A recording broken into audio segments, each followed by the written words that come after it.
Teman-teman, eh, setelah saya membuat video yang saya katakan jawaban saya tentang Pendeta Gilbert, saya mendapat banyak respon. Ada yang menanyakan di kolom chat saya, kalau kalian juga bisa baca di sana, ada yang bilang begini, loh, kalau kamu tidak berhubungan tidak ada hubungan keluarga, bukan ini, kenapa kamu yang memberikan klarifikasi gitu ya? Ada yang bertanya begitu. Jadi teman-teman, saya tidak jawab di sana, tapi saya jawab di sini aja. Ya, the reason saya membuat itu karena orang-orang chat saya bertanya pada saya, pendapat saya bagaimana. Kalau saya juga ditanya, saya tidak akan, kalau saya tidak ditanya, saya juga tidak akan membuat video itu, gitu. Dan mungkin karena mereka melihat bahwa saya beberapa kali mewawancarai Pak Gilbert, jadi orang-orang bertanya pendapat saya tentang beliau. Apakah begitu? Bagaimana pendapat saya dengan ini? Bagaimana? Apakah Pak Gilbert itu orangnya bagaimana gitulah? Ya, saya bukan keluarga, saya juga bukan jemaat dari Glow, tapi uh, mereka bertanya kepada saya ya, jadi saya jawab. Jadi itu yang pertama. Karena saya ditanya, kalau saya tidak ditanya juga saya tidak akan jawab gitu. Yang kedua, saya melihat ada beberapa hal yang cukup menarik. Saya dapat tanggapan dari beberapa pendeta eh, di eh, cuma saya tidak saya sengaja tidak mau tahu siapa, tapi bertanyakan pada Ketua BKS Bu Sintia, bilang tolong bilangin pada Pak Buce ya hati-hati. Apa dia kan asosiasi dengan PKS. Eh, jangan ikut masuk jadi pada prinsipnya mereka tidak setuju bahwa saya mengeluarkan pernyataan untuk seakan-akan membela Pak Gilbert. Juga ada dari keluarga saya, keluarga besar saya di Makassar juga banyak yang berkata bahwa mungkin tidak setuju dengan ini, dengan apa yang saya katakan atau bagaimana. Ada juga beberapa teman, ada juga beberapa yang telepon saya yang mengemukakan pendapatnya. Dia bilang, itu gara-gara Pak Gilbert tuh dengan siapa Darren, orang punya apa tentang perpuluhan, akhirnya menyurutkan keinginan orang untuk memberikan perpuluhan pada gereja. Nanti pendapatan gereja pada menurun. Basically banyak hal-hal seperti itu.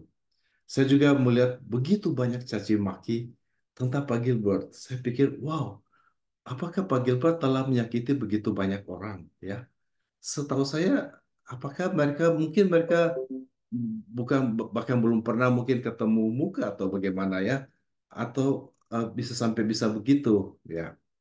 Jadi teman-teman, saya hanya mau menceritakan. Saya mengingat ketika Tuhan Yesus ya, setelah beliau dielulukan di Yerusalem, saya mengingat ya, ketika beliau disalibkan ya, Tuhan Yesus loh. Saya tidak mengatakan Pak Gilbert adalah Tuhan Yesus, saya cuma cerita apa yang contoh yang saya lihat di Alkitab. Ketika Tuhan Yesus disalibkan, ada 4 tipe sahabat dia. Jadi teman-teman yang murid-muridnya itu seperti sahabatnya dia, ya bersama-sama dengan beliau 3,5 tahun. Ternyata mereka mempunyai reaksi yang berbeda-beda. Ada murid yang langsung merasa bahwa Yesus ini tidak seperti yang diharapkan dan akhirnya dia mengkhianati dia dengan 30 keping perak. Ya, kalian pasti sudah tahu siapa itu, yaitu Yudas Iskariot. Ya, jadi ada sahabat Yesus yang even mengkhianati dia juga.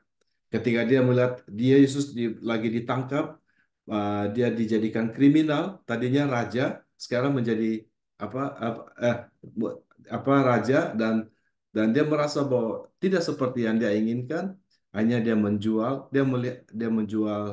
Yesus ya. Jadi ada sahabatnya yang mengkhianati dia. Itu tipe pertama. Ada sahabat kedua yang tadinya mau membela dia, kemudian akhirnya malah menyangkal dia bahwa saya tidak kenal orang itu ya.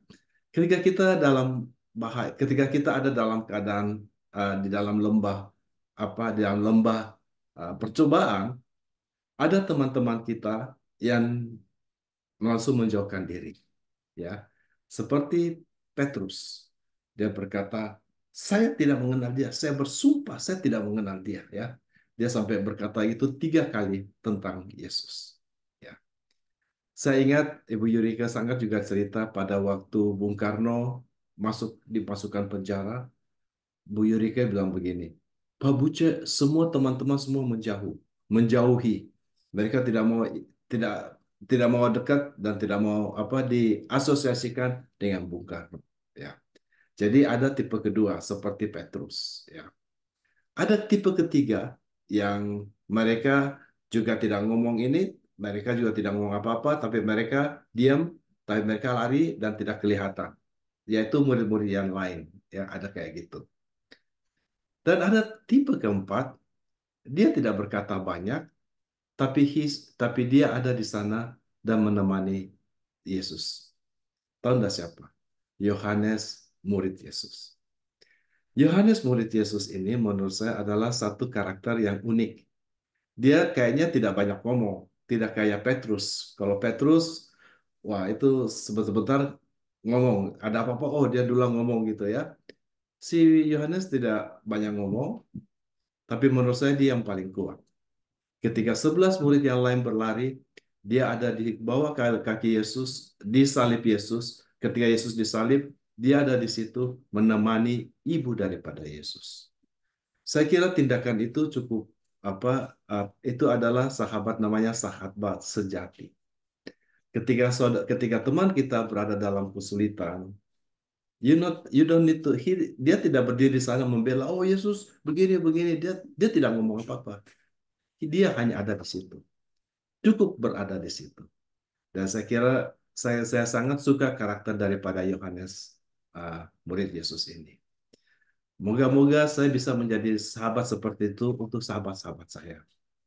Makanya saya selalu mencontoh sikap daripada itu, yaitu ketika Pendeta Alex, seperti kalian tahu, saya tidak usah katakan apa, tapi tentu semua sudah tahu lah tentang banyak tentang Pendeta Alex di mana-mana. Saya tetap ada di situ berkata bahwa ya dia adalah gembala saya di Betani ya di waktu di Surabaya. Juga sahabat saya Aswin. Ketika orang-orang semua mencaci, oh dia anak durhaka apa, saya tetap berada dengan dia bersama-sama dia dan berfoto bersama dengan dia. Dan juga beberapa teman-teman saya yang lain yang saya tidak mau sebutkan di sini, tapi banyak dari kalian tahu ketika mereka berada dalam lembah, saya ada di situ. Saya tidak berkata apa-apa, tapi I just be there with him. Begitu pula sekarang dengan Pak Gilbert, saya tidak membela beliau, saya juga tidak menuduh, saya tidak memberi ayat, who am I gitu loh. Yang saya tahu bahwa saya sendiri penuh dengan kelemahan, jadi who am I yang mau menjudge orang, menghakimi orang.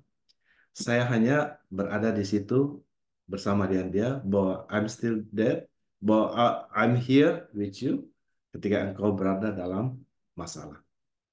Ya, itulah teman-teman, itu yang saya mau share supaya kalian mengerti kenapa saya membuat video itu. The reason saya membuat video itu karena saya mau mengikuti jejak daripada Yohanes, murid Yesus yang dikasihi. Dia cukup berada di sana, cukup berada di sana bersama dengan temannya. Itu aja. Terima kasih.